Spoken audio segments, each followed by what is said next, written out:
ഇന്ന് നമ്മൾ ഉണ്ടാക്കാൻ പോകുന്നത് ചെമ്മീൻ കപ്സ റൈസ് ആണ്. നല്ല ടേസ്റ്റിയായ ചെമ്മീൻ കപ്സ റൈസ് ഉണ്ടാക്കുന്നത് എങ്ങനെയെന്ന് നോക്കാം. പെട്ടെന്ന് തന്നെ നമ്മുടെ വീട്ടിൽ തന്നെ ഉണ്ടാക്കാൻ പറ്റിയ നല്ലൊരു കപ്സ റൈസ് ആണ് ഞാൻ ഉണ്ടാക്കാൻ പോകുന്നത്. അത് ഉണ്ടാക്കുന്നത് എങ്ങനെയെന്ന് നോക്കാം. ഞാനിവിടെ നല്ല ചൂടുകട്ടിയുള്ള ഒരു പാത്രമാണ് എടുത്തേക്കുന്നത്. അതിലേക്ക് നമുക്ക് കുറച്ച് എണ്ണ ഒഴിച്ചു കൊടുക്കാം. ഇതിലേക്ക് നമുക്ക് ഒരു 2 ടേബിൾ സ്പൂൺ നെയ്യും കൂടെ ചേർത്ത് കൊടുക്കാം. ഞാനിവിടെ മിൽമയുടെ നെയ്യാണ് ചേർത്ത് കൊടുത്തേക്കുന്നത്. ഇഷ്ടമുള്ള നെയ്യ് ചേർത്ത് കൊടുക്കാം. RKG ഒക്കെയാണ് ഇഷ്ടമെങ്കിൽ അത് ചേർത്ത് കൊടുക്കാം. ഈ എണ്ണയും നെയ്യും ഒക്കെ ഒന്ന് ചൂടായി വരുമ്പോൾ അതിലേക്ക് കുറച്ച് മസാല ചേർത്ത് കൊടുക്കണം. അതിനുവേണ്ടി 1 ടീസ്പൂൺ ജീരകം ഇട്ട് കൊടുക്കാം, 1 ടീസ്പൂൺ മല്ലി ഇട്ട് കൊടുക്കാം, ഒരു 5-6 ഏലക്ക ഇട്ട് കൊടുക്കാം, ഒരു 3-4 ഗ്രാമ്പൂവും ഇട്ട് കൊടുക്കാം. അതിലേക്ക് 2 വലിയ കഷ്ണം കറുവാപ്പട്ടയും കൂടെ ചേർത്ത് കൊടുക്കാം. ഇതെല്ലാം ഒന്ന് പൊട്ടി വരുമ്പോൾ അതിലേക്ക് നമുക്ക് ഒരു 3 മീഡിയം സൈസ് സവോള വഴറ്റിയെടുക്കാം.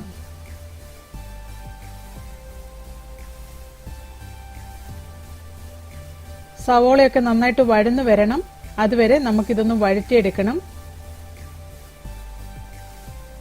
സവോളയൊന്ന് പെട്ടെന്ന് വഴന്നു കിട്ടാൻ വേണ്ടി നമുക്ക് ഇതിലേക്ക് കുറച്ച് ഉപ്പ് ചേർത്ത് കൊടുക്കാം. ഉപ്പും ചേർത്ത് നന്നായിട്ടൊന്ന് വഴറ്റിയെടുക്കാം.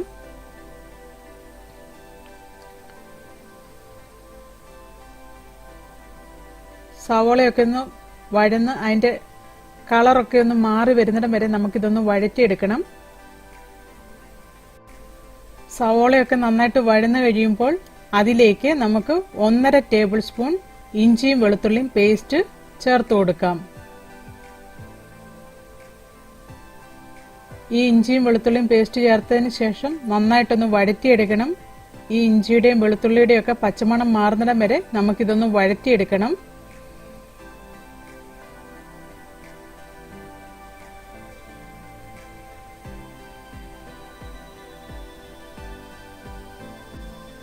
ഇതെല്ലാം നന്നായിട്ട് വഴറ്റിയതിന് ശേഷം അതിലേക്ക് നമുക്ക് ഒരു 3 പച്ചമുളക് നീളത്തിൽ അരിഞ്ഞത് ചേർത്ത് കൊടുക്കാം.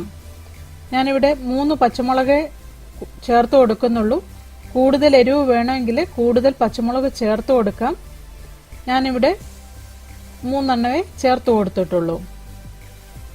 അതും ചേർത്ത് നന്നായിട്ടൊന്ന് വഴറ്റിയതിന് ശേഷം അതിലേക്ക് നമുക്ക് ഒരു തക്കാളി അരിഞ്ഞത് ചേർത്ത് കൊടുക്കാം. ഇത് ചെറുതായിട്ട് അരിഞ്ഞു കൊടുക്കണം.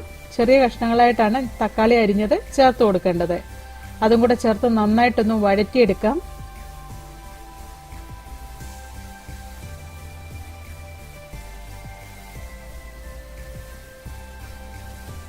തക്കാളി അരിഞ്ഞത് നന്നായിട്ട് വഴന്നു കഴിയുമ്പോൾ അതിലേക്ക് നമുക്ക് ഒരു ക്യാരറ്റ് അരിഞ്ഞത് ചേർത്ത് കൊടുക്കാം.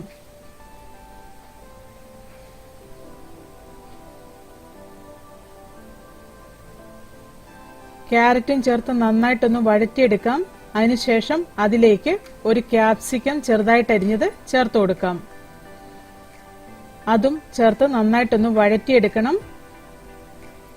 ക്യാരറ്റിന്റെയും ക്യാപ്സിക്കത്തിന്റെയും ഒക്കെ പച്ചച്ചുവ മാറുന്നിടം വരെ നമുക്കിതൊന്ന് വഴറ്റിയെടുക്കണം.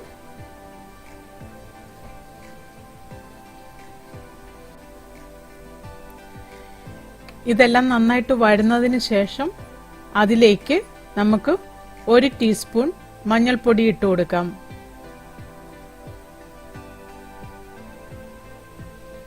അതിലേക്ക് 1 ടേബിൾ സ്പൂൺ കാശ്മീരി ചില്ലി ചേർത്ത് കൊടുക്കാം.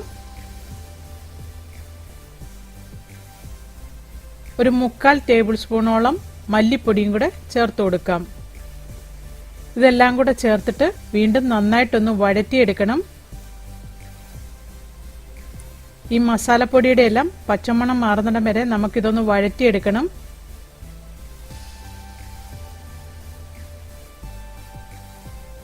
ഈ മല്ലിപ്പൊടിയുടെയും മുളക് പൊടിയുടെയൊക്കെ പച്ചമണം മാറുന്നിടം വരെ വഴറ്റിയതിന് ശേഷം അതിലേക്ക് നമുക്ക് ഒരു 2 ടേബിൾ സ്പൂൺ ടൊമാറ്റോ സോസ് ചേർത്ത് കൊടുക്കാം.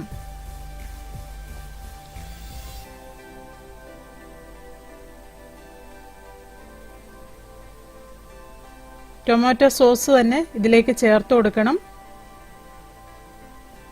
അതും കൂടെ ചേർത്ത് നന്നായിട്ടൊന്ന് വഴറ്റിയെടുക്കണം.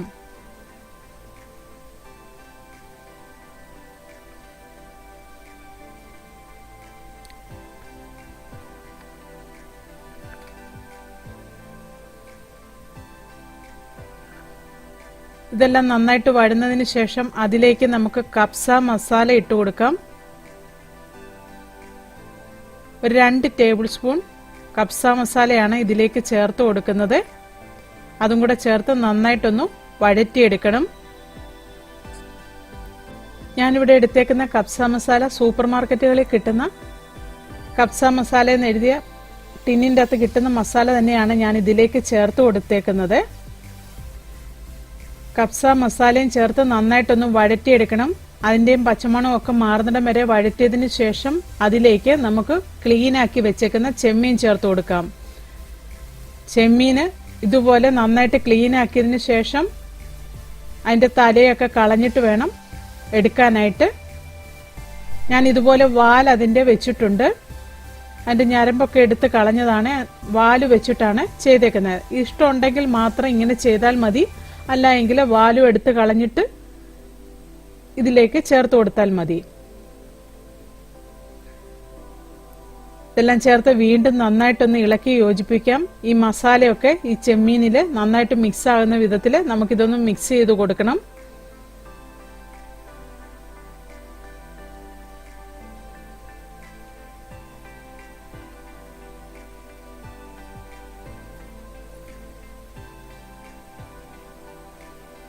ഇതെല്ലാം നന്നായിട്ട് മിക്സ് ചെയ്തതിന് ശേഷം അതിലേക്ക് നമുക്ക് അരി ചേർത്ത് കൊടുക്കണം. ഞാനിവിടെ 1.5 കിലോ ചെമ്മീനാണ് എടുത്തേക്കുന്നത്. അതിലേക്ക് ഞാൻ ഒരു 4 കപ്പ് അരിയുടെ ചോറാണ് ഉണ്ടാക്കാനായിട്ട് പോകുന്നത്. അതിനുവേണ്ടി ഞാൻ ഒരു 4 കപ്പ് അരി കഴുകി വൃത്തിയാക്കി ഒരു 10 മിനിറ്റ് കുതിർത്തി വെച്ചേക്കുന്നതാണ് ഇതിലേക്ക് ചേർത്ത് കൊടുക്കാൻ പോകുന്നത്.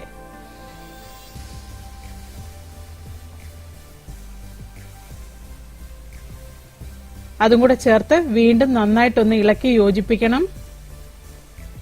ഈ അരിയും ചെമ്മീനും എല്ലാം കൂടെ നന്നായിട്ട് മിക്സ് ആകുന്ന വിധത്തിൽ നമുക്കിതൊന്ന് മിക്സ് ചെയ്ത് കൊടുക്കണം.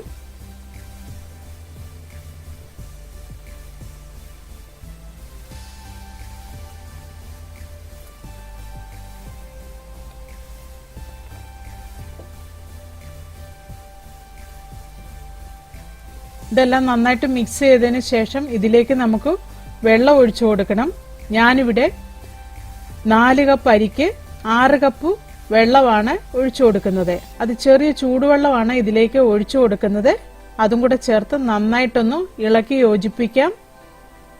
അതിലേക്ക് നമുക്ക് ആവശ്യത്തിന് ഉപ്പും കൂടെ ചേർത്ത് കൊടുക്കാം. നമ്മൾ ഇതുവരെയായിട്ടും ചോറിൽ ഉപ്പൊന്നും ചേർത്തിട്ടില്ല. അതുകൊണ്ട് നമുക്കിതിൽ ആവശ്യത്തിനുള്ള ഉപ്പ് ആദ്യമേ ചേർത്ത് കൊടുക്കണം.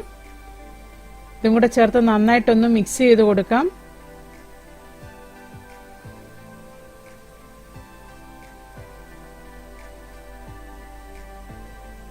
അതിനുശേഷം ഇത് അടച്ചു വെച്ച് ഒരു മീഡിയം ഫ്ലെയിമിൽ ഒരു 15 മിനിറ്റ് ഇതുപോലെ അടച്ചു വെക്കാം. ആദ്യമേ നമുക്ക് ഇത് ഇടയ്ക്കൊന്ന് ഇളക്കി കൊടുക്കണം. അരിയൊക്കെ ഒന്ന് നന്നായിട്ട് തിളച്ചു തുടങ്ങുമ്പോൾ ഇതൊന്ന് നന്നായിട്ട് ഇളക്കി യോജിപ്പിക്കണം.